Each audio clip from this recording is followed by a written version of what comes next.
Hello folks, my name is John Forrest. I'm the VP of AI Success here at Rapid Canvas. I'm just going to walk you through a quick demo. We're using marketing campaign data here. So the premise here is that there's a marketing campaign going on to encourage banking customers to sign up for a new deposit account. Okay, so first thing I need to do is pull data in. I can do that by adding a data set. So the plus up here and add a data set. The data can be uploaded from my local Mac, or it can be pulled in from, I've got a GCP bucket set up, so I can go and pull it in from GCP. Or I can connect it to, let me go back to that, connect it to one of many different sources. So file import, new connection, there we go. So you can see snowflakes there. We've got a lot of customers that are integrating very closely into their Snowflake environment. We pull data, we score data, we push the scores back. We keep rerunning those pipelines to retrain models and so on.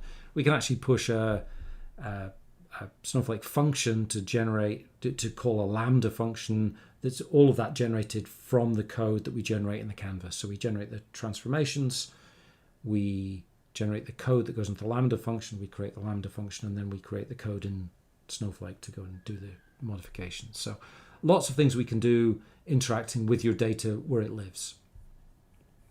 Okay, so in this case, the data set is installed already. It is, let's have a look at it. It's campaign data, so I've got age, the type of job that you do, whether you're married or not, education and so on. Did you default on loan? Do you own a house? The usual kind of stuff. Then I've got the campaign. So how many times have you been contacted? The number of days since you were last contacted, previous campaigns where you contacted, and so on. So we see the marketing activity around this campaign and past campaigns. There's a kind of employment verification. This is the consumer price index and the confidence index and so on. So there's financial indicators for this time period. And then at the end of it, we've got a yes or no. Did you actually sign up for the product?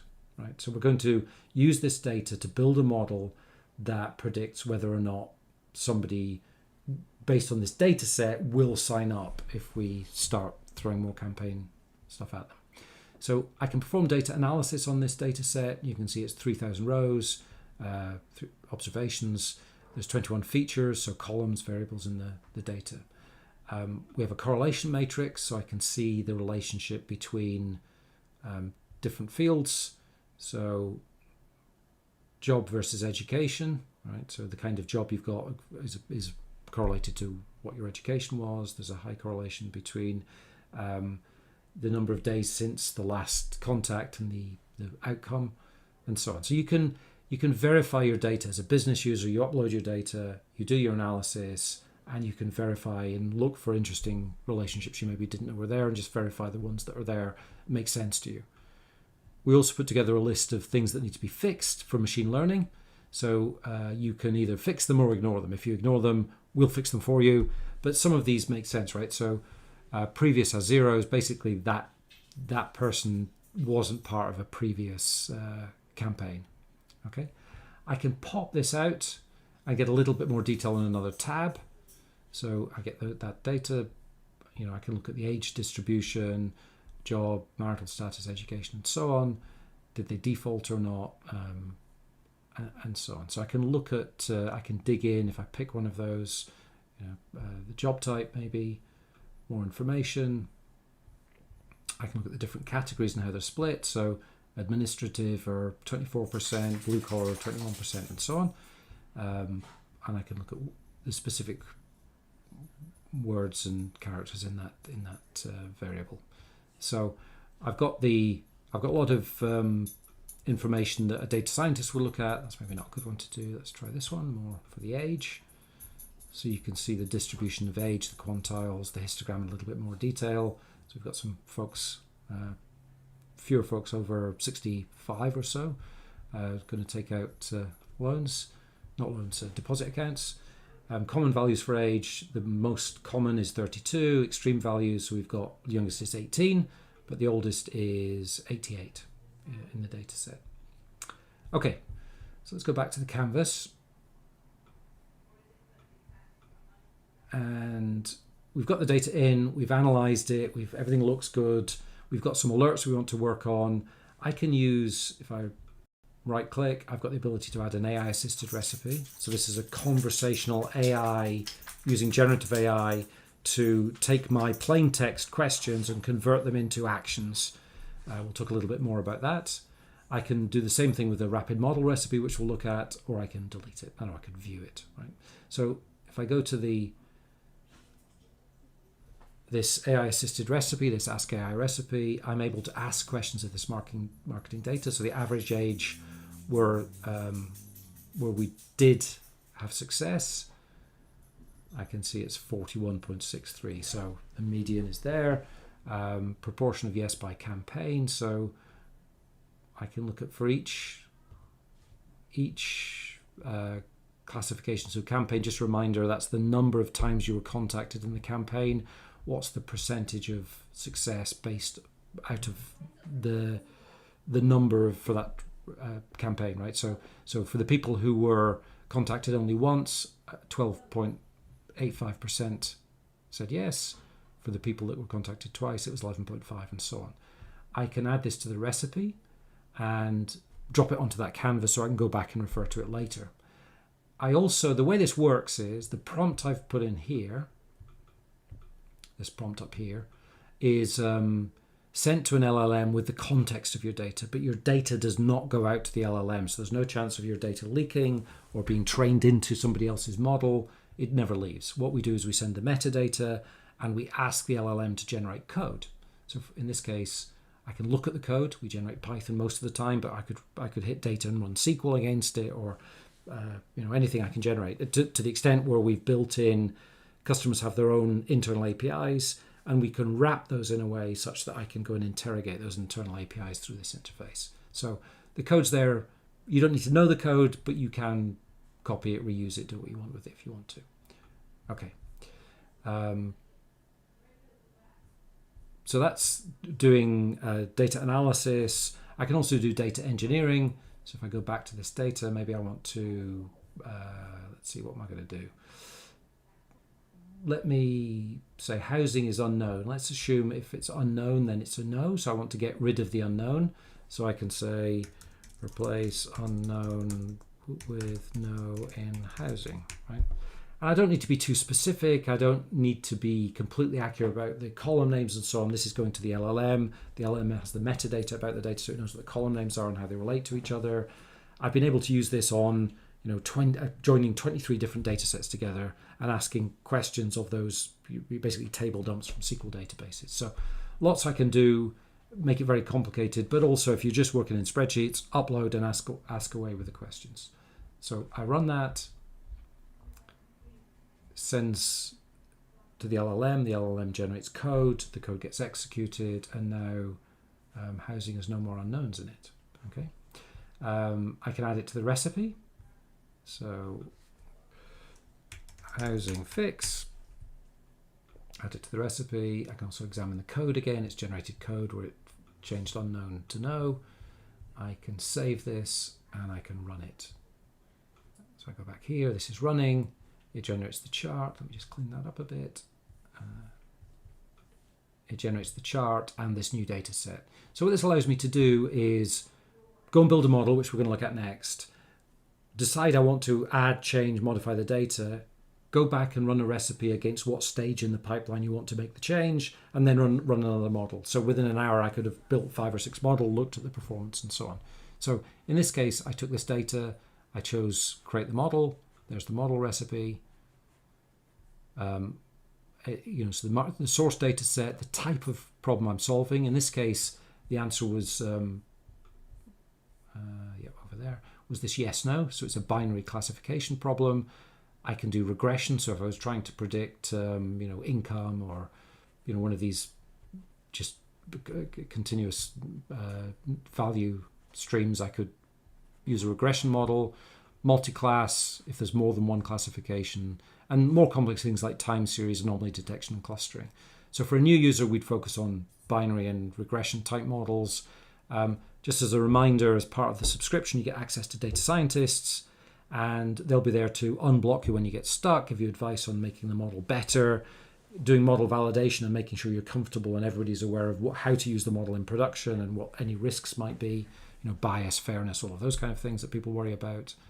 But also they can help you do these much more complex models, right? Time series forecasting isn't for a beginner, and putting covariant data in there is actually kind of PhD level complexity at times. So, but you can get that help from a very experienced data scientist as part of the subscription. Okay, and then I set the target column, which was in this case yes, no, and I save and run the model. It takes 5 or 6 minutes on this size data set to run, so I've done it already.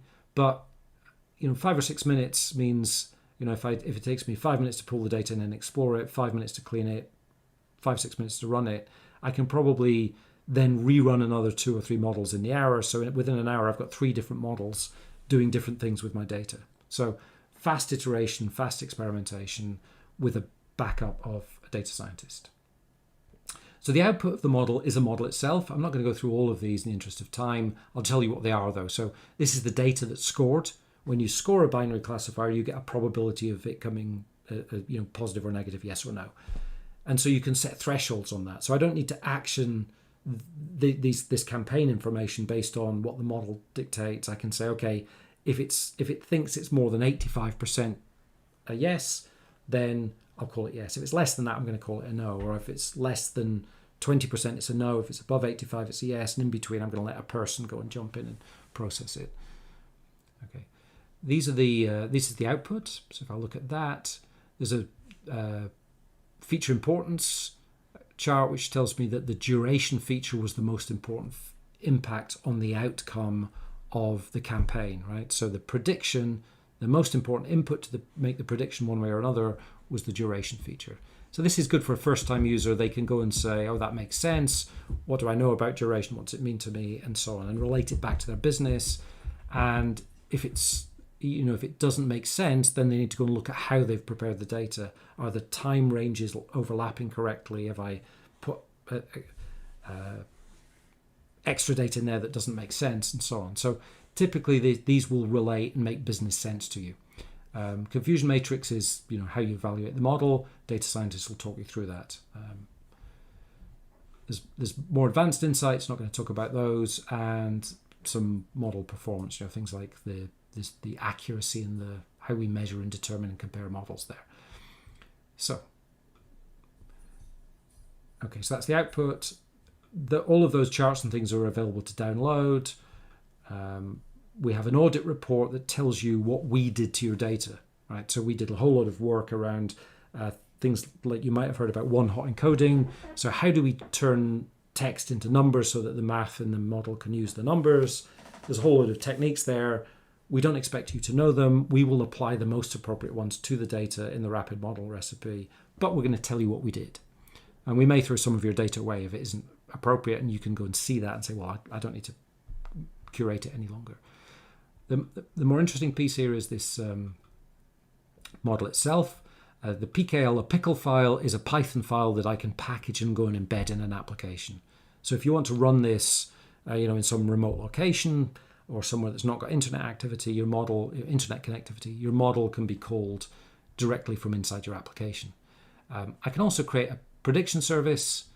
So this is a REST endpoint. There's the REST endpoint that they signed the agreement and they became a customer. So I called it signed.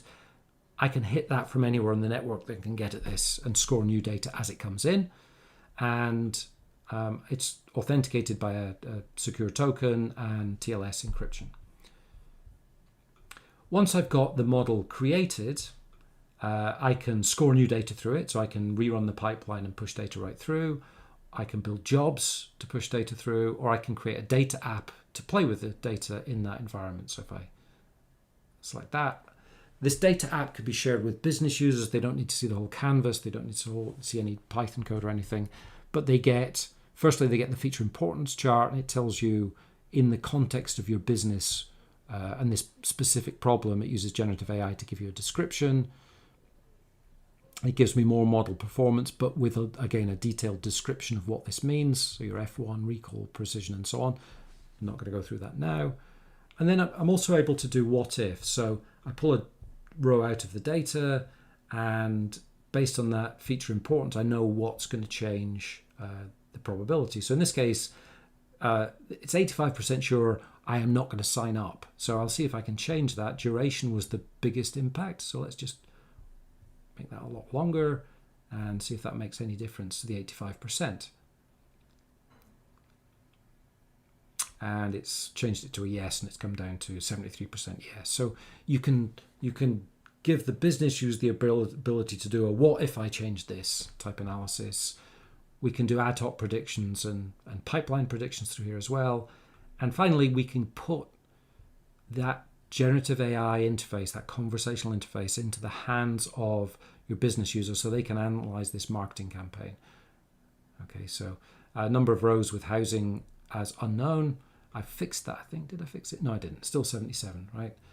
If I generate a chart here, the chart I created earlier, I regenerate it here. I can go and add it to charts that it gets refreshed every time the data is pushed through. So, quick recap of the canvas. I pulled data in. I ran a rapid model recipe. I ran an AI-assisted recipe to process, learn about the data, process it, change it, do feature engineering on it, all supported by the ability to go and ask generative AI on my context, my data. The data never leaves the location. It never gets to the generative AI model. So the LLM at the back end doesn't get your data. We can generate a machine learning model, a predictive model on your data. We can validate it. The data scientists can help you all the way through that process, and I can build an app. And if you need a more custom app, our development team and the data scientists will work together and put a custom app on it. So quite a lot of customers do that. Or we just take the results and put them back into your environment. They go back to your CRM or your data warehouse, your Snowflake data warehouse, and you're going to view them through your analytics tool of choice. Okay, thanks for your time. I will happily answer any questions. Have a look on the website. There's other deep dives into different topics there. There's other use cases.